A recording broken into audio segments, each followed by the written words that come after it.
আসসালামু আলাইকুম বন্ধুরা। আশা করছি আপনারা সকলেই ভালো আছেন।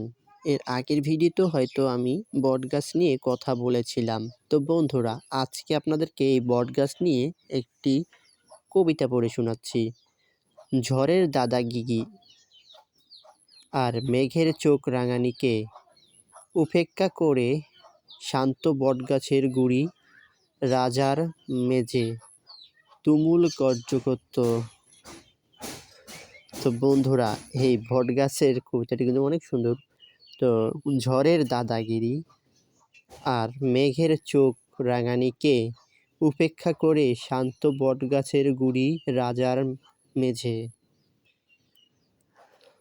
তো বন্ধুরা, এটা কিন্তু আমাদের কাছে ভালো লাগছে। তো বন্ধুরা, আজকের ভিডিওটা এই পর্যন্তই ছিল। দেখা হচ্ছে নতুন কোনো ভিডিওটি নিয়ে। ততক্ষণ পর্যন্ত আমাদের চ্যানেলেই থাকুন। ধন্যবাদ সবাইকে পুরো ভিডিওটা দেখার জন্য।